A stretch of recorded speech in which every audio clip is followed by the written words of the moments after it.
జై శ్రీరామ్, జై స్వరాజ్య టీవీ. ఈరోజు మనం ఇక్కడ నిరసన సభ ఏర్పాటు చేసుకోవడానికి ముఖ్య కారణం బంగ్లాదేశ్లో జరుగుతున్న హిందువులపై మరణకాండ. అక్కడ స్టార్ట్ అయింది వాళ్ళ రిజర్వేషన్ కోసం.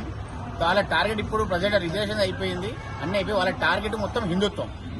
హిందూ ఆడపడుచులని, ఆడబిడ్డలని హిందువుల ఇళ్ల నుంచి తీసుకెళ్లి మడ్డలు చేసి, రేపు చేసి మడ్డలు చేసి పడేస్తున్నారు. అలాగే హిందూ దేవాలయాన్ని కూల్చేస్తున్నారు.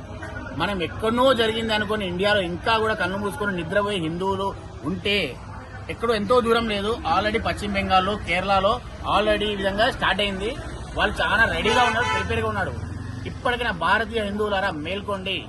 లేదు అంటే నాకేం జరిగింది ఎక్కడో జరుగుతుంది కదా, బంగ్లాదేశ్లో కదా, అది పశ్చిమ బెంగాల్లో కదా, అది కేరళలో కదా అంటే వరంగల్లో కూడా స్టార్ట్ అయింది 2-3 సంవత్సరాల క్రితమే. ఒక పూజారి హత్యతోని, అయ్యప్ప స్వామి దాడితోని. అలాగే రేపు నీ ఇంటి పక్కన జరుగుతుంది, నీ ఇంట్లో జరుగుతుంది, నీ అక్క చెల్లెలని భార్య తల్లి మీద జరుగుతుంది. ఇప్పటికైనా హిందువులు కళ్ళు తెరుచుకొని మేలుకొని ప్రతి ఒక్క దాన్ని వాళ్ళు ఒక్క దాడి చేస్తే మనము దానికి 2 సార్లు అంటే వాళ్ళు అరే అంటే మనం ఇంకా కలిగా మాట్లాడే విధంగా చేయాలి. ఇవాళ మాత్రం మనము నిరసన సభగా శాంతియుతంగా ఇక్కడ సవారీ పెడుతున్నాం. ఇంకొన్ని రోజుల్లో మనం పెద్ద ఎత్తున కూడా ర్యాలీ చేసే ఉద్దేశం ఉంది మనకి ఇక్కడ.